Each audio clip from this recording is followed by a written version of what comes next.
Olá, tudo bem? Eu sou o professor João Rafael e nesse vídeo de hoje eu queria compartilhar com vocês uma reflexão que eu considero muito importante para a gente pensar a educação audiovisual.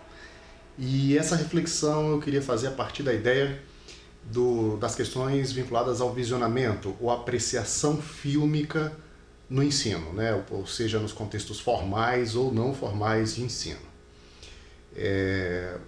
Uma observação que eu faço sobre isso é que existe uma tendência, quando a gente está junto aos estudantes ou aquelas pessoas ali que naquele processo de visionamento para conversar sobre o audiovisual, a tendência que eu queria dizer que é o seguinte: existe uma tendência de, quando se faz o visionamento, logo em seguida existe uma tendência de você chegar e perguntar o que vocês entenderam do filme, o que vocês entenderam dessa produção audiovisual. E aí é nisso que eu queria que nós pensássemos um pouco.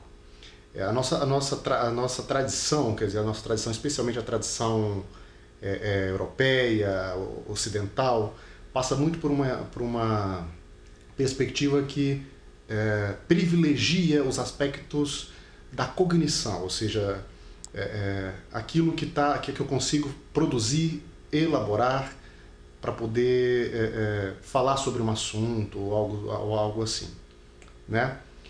Isso na dimensão da arte, do cinema, ou seja, nas dimensões do ensino de artes, é preciso pensar, porque existe uma dimensão que vem antes disso, que é uma dimensão que o Merleau-Ponty ele vem trazendo isso, que é uma percepção da pré-reflexão, ou seja, ele estudou e chegou a um entendimento de que o nosso primeiro contato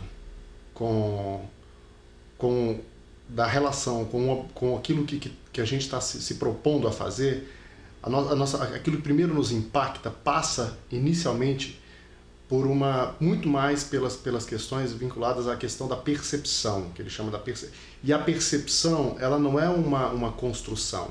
A percepção é uma maneira de perceber e sentir o mundo. Então, muitas vezes, nossos estudantes, a gente vem com essa questão já reivindicando para aquele o que você entendeu, você já está, de alguma maneira, acionando os processos cognitivos, esses processos estabelecidos e reconhecidos, né, hierarquicamente na construção do conhecimento.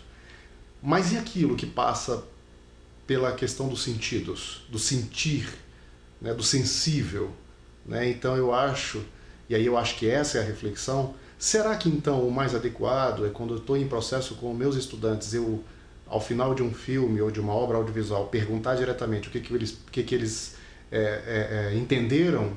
Será que não seria interessante pensar em outras questões?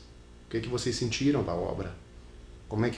Na verdade, talvez nem interessante seja perguntar diretamente. Acho que é preciso também pensar uma ideia de deixar um espaço para que existe uma decantação daquilo, porque às vezes aquilo que se vê, você fica impactado, o estudante está lá impactado por aquele filme, por aquela cena, e aí você já vem, né? Então às vezes é um momento de decantação para depois a gente talvez perguntar o que eles sentiram do filme, né? Como é que isso afetou eles. Aí, numa outra sequência, na continuidade disso, a gente pensar numa perspectiva de como é que eles agora vão reivindicar o pensamento, a reflexão, vamos dizer, elaborar teoricamente, enfim, como é que seria isso, né? É isso. Vamos pensar um pouquinho sobre isso quando a gente estiver junto aos nossos estudantes nesse processo de visionamento de filmes. Acho que é preciso abrir outras possibilidades e outras perspectivas nesse sentido, né?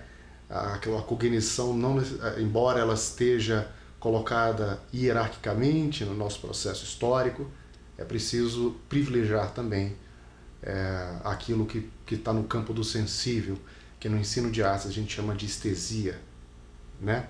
Vamos pensar um pouquinho sobre isso. E é isso que eu queria trazer para vocês, para a gente refletir o que você acha sobre isso. Você tem exibido filmes para os seus estudantes? Como é que tem sido essa relação? Como é que tem sido esse processo com aquelas pessoas, pode ser estudantes ou num processo não formal de ensino? Eu queria que você comentasse aqui, tá certo? Para a gente poder, de alguma maneira, dialogar sobre isso. Um grande abraço e até o próximo.